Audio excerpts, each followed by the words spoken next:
Namo tassa bhagavato arahato samma sambuddhassa. Namo tassa bhagavato arahato samma sambuddhassa. Namo tassa bhagavato arahato samma sambuddhassa. Homage to the Blessed One, the Worthy One, the Supremely Enlightened One. Sadhu, sadhu, sadhu. Namo Buddhaya. May my homage be to my teacher, most venerable Avasarai Kiribatgoda Jnanananda Mahathera, that is our Pingvat Lokaswamin Vahansa. Sadhu, sadhu, sadhu. Dear Dhamma friends, we were learning the Ambasakkara Preta Vattu, the story of King Ambasakkhara. We learned up to the place where the ghost received the beautiful clothes and many other wonderful things. How he rejoiced in that merit and how he was benefited by offering 8 pairs of robes to the Arahant monk. And the king shared that merit with the ghost, dedicated that merit. Now, the king approached the ghost and said this: I will always give gifts to monks. Now there's nothing that I own that I cannot give. Listen to this again one more time. Listen to this one more time. Now there's nothing that I own that I cannot give. See how this king's life was transformed, how this king's mind was transformed. Did he learn Dhamma for 10 years? No. Did he learn Dhamma for 5 years? No. Was he a born Buddhist? No. Just learn Dhamma for like half an hour. Now see how people can be transformed even if the Buddha's teachings are taught through a ghost. Even if the Buddha's teachings are taught by a ghost. Yet the people who are listening the Buddha's teachings can transform their lives to a great extent. Swakato Bhagavata Dhammo Sandittiko Akaliko Ehasiko Panaiko Pachattang Veditabbo Vinyo Hiti. Those are the qualities of the Supreme Buddha's Dhamma. When you say the Buddha's qualities, when you utter the qualities of the Buddha's great teachings, we should remember how valuable the Buddha's teachings are, how amazing the Buddha's teachings are, how much the Buddha's teachings are valuable and effective to transform people's lives. Then see, this man says, I'm repeating again and again, now there's nothing that I own that I cannot give. You have helped me very much, my friend.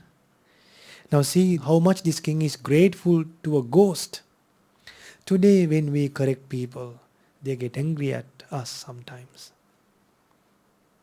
When we correct others, when we tell them give up doing bad deeds, more than giving up bad deeds, more than giving up bad habits, money is more important.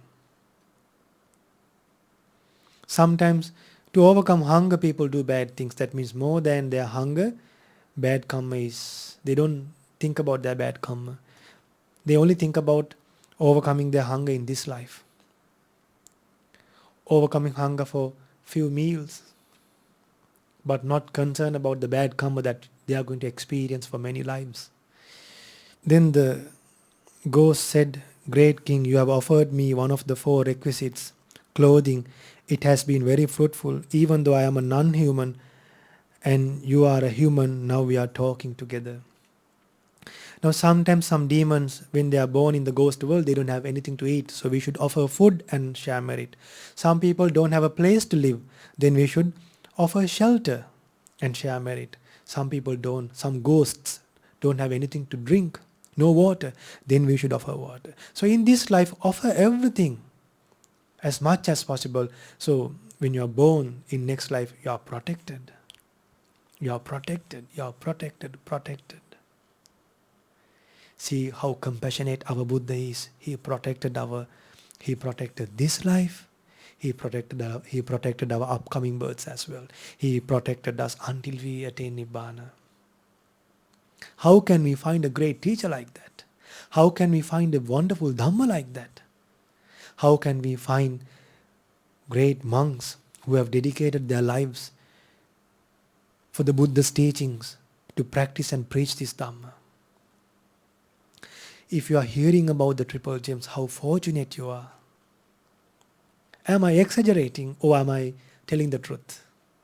I'm telling the truth. Dear children, the king says, dear friend, I regard you as my relative. If this king is regarding this demon as a relative, imagine how much you could regard towards the Buddha, towards the Dhamma, towards the Sangha that you learn Dhamma. I regard you as a relative, as a friend, a god and refuge. Worshipping you, I plead you, I would like to see you again. The king is pleading so much. The king is telling to the ghost. The king is telling, dear friend, I regard you as my relative, friend, god and refuge. Worshipping you, I plead you, I would like to see you again. Children, if we can at least have 1% of what Ambasakkara king had, we can win this life. Yes, it is. The ghost said. The ghost is telling, yes, it can be on one condition. One day, if one day you lose faith in the Dhamma, in the Buddha, Dhamma and Sangha, become very greedy and follow wrong views, you will not see me anymore. Same thing with us also. If you become arrogant, and again when you advise, if you don't follow the path of Dhamma, you will not see us anymore. You will not learn Dhamma from us also anymore. We will not correct you. So, don't become greedy. And if you follow wrong views, you will not see me anymore. Even if you see me, I will not talk to you. Same thing. But if you continuously develop respect for the Dhamma, practice generosity, become very kind and helpful to others, and often donate to monks, you will see me. And when I see you, I will talk to you. Same principle we should follow. Now this ghost is telling, great king, the reason we were able to become friends is because of that man on the sharp pole, seated on the sharp pole, who was punished to be seated on the sharp pole. So please release that man as soon as possible. Now until all these things happen, how is that man surviving? What has happened to that man who was punished? Do you remember in the beginning of this sermon? This king met this ghost when this ghost was standing next to a person who was punished to be seated on a sharp pole. And then this ghost is telling, he's one of my relatives. Please go and help him to, please go and rescue him. Please help him to overcome from the punishment. Then if that man is quickly released, he may have the chance to live, do lots of good deeds, and even to escape from hell. Please go with that man to meet Kappina Bante, Arahan Kappina, and offer food and drinks. He has to experience the result of another evil deed. Ask the Bante about this. Bante will explain everything. You should also listen to Bante with the intention of understanding the Dhamma, not for the sake of spending time, not for the sake of just to show your parents, just because to show your parents you are learning Dhamma. Don't do that. Don't let your parents to bribe you for you to learn Dhamma. And what is the intention? This demon is telling, this ghost is telling, learn Dhamma with the intention of understanding the solutions that we should put into practice, that we should use in our day-to-day activities, in our day-to-day problems that we face in life, and not with a criticizing mind. We shouldn't learn Dhamma with a mind that is criticizing. The king agreed with the ghost and promised to do as he said. Then the king went to the council of ministers and asked. Then the king said, Gentlemen, listen to me, please. Do you remember that man who is dying on the pole, who is seated, who is punished on a pole? Seated, who is punished to be seated on a pole? It is true that he has done evil deeds. We have already punished him, but he is loyal to the king. Now he is loyal to the king. It has been 29. It has been 20 nights. 20 nights seated on a sharp pole. Can you imagine? That means bleeding from the back. I think for his good karma done in a past life, he is surviving for 20. Survived for 20 nights being seated on a sharp pole. Then it has been 20 nights since he has been tortured on the stake. He is neither dead nor alive. Please give me the permission to release him. Now see how humble. See, this king has become so humble. Now he wants the permission from the ministers to release this man who is being punished. The ministers said, "Oh great king, you do not need to ask for permission from us. We will agree with you with your decision. Soldiers, please release that man." Then soon the king went to the prisoner who was on the stake and released him. The king told him not to be afraid. The king instructed his doctors to treat that man. Once the man was cured and healthy, the king took him to whom? The king took him to the Arahant. To Arahant Kapina. Now see, even a person who was seated on a sharp pole can be later transformed into a better life. A man who was destined to be born in hell can change his life. Now see how their lives were changed, how their lives were protected and rescued, were guided in the right path. All because of a Buddha. All because of a Buddha. All because of a Buddha. They went to see the Arahant monk Kapina and they offered food and drinks. The king asked, this man who is undergoing punishment, who was undergoing a punishment on a stake for 20 nights, he was very close to death, dear Bhante. He had done evil deeds, but he was a loyal person to the king, Bhante. Having listened to the suggestions of the ghost, I have released him. I learned that he would have been born in hell if he had died. Please teach him the way to escape from the hell. We will listen to you, trusting that you will tell us the truth. It is possible that the results of some bad karma will disappear without ripening. What's the question? Is it possible that the results of some bad karma will disappear without ripening? That's the question. Don't you like to get a good answer for this question? What's the question? Is it possible that the results of some bad karma will disappear without ripening? Then the monk said, now before these children, now see, now this king thought, even if I punish this person, after this life he will be born in hell. Now this king became so wise. Then the monk said, if he practices the Dhamma diligently both day and night, he will escape from hell. But he will have to suffer the result of the bad karma somewhere else, but not in the hell. Else he does not put an end to this round of rebirth. So now imagine, if he attain Nibbana in this life, in that last life, he will have to only suffer in that last life. But if he does not put an end to the round of rebirth, that bad karma, he will have to suffer in a future birth. Then the king said, Bhante has answered the question that I asked about this man. Now please have pity on me too. Very wise Bhante, teach me the Dhamma so that I also will escape from hell. Now the king likes to learn Dhamma. Now this king, has he at least become a stream entrant? No. Just a normal person still, but see his abilities. He said, there's nothing in my life, there's nothing belong to me that I feel like not giving to others, that I feel like not sharing with others. That means he was so generous. He was so dedicated to practice generosity.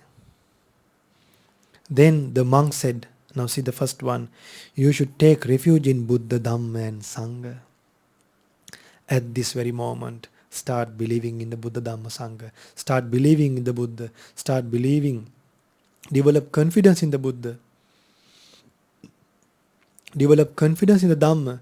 Develop confidence in the Sangha. Have confidence in the triple gem. Observe and keep the 5 precepts honestly.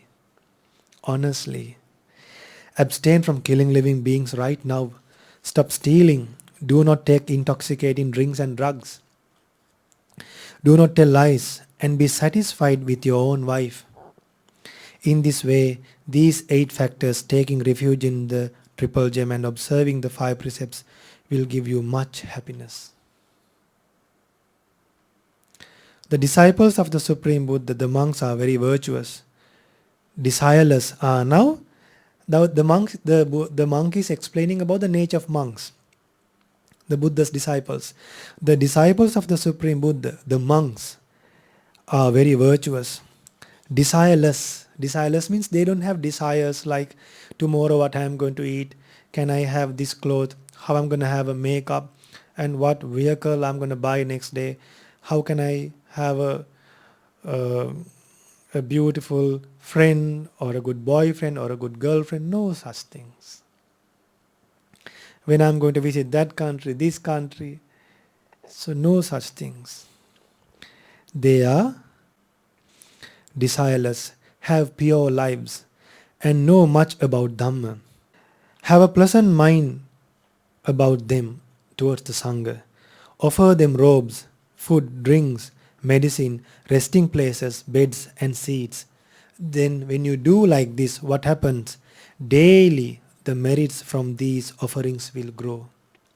Daily the merits from these offerings will grow. In this way you should practice the Dhamma diligently both day and night. How? Both day and night. And you will escape from hell, but you will have to suffer the result of that bad karma somewhere else if you do not put an end to the round of rebirth. Then the king said, I will take refuge in the Buddha, Dhamma, Sangha. Right now, place confidence in the triple gem. I observe and keep the 5 precepts honestly. I will stop killing living beings right now. Stop stealing, will not take intoxicating drinks and drugs, will not tell lies, and I will be satisfied with my own wife.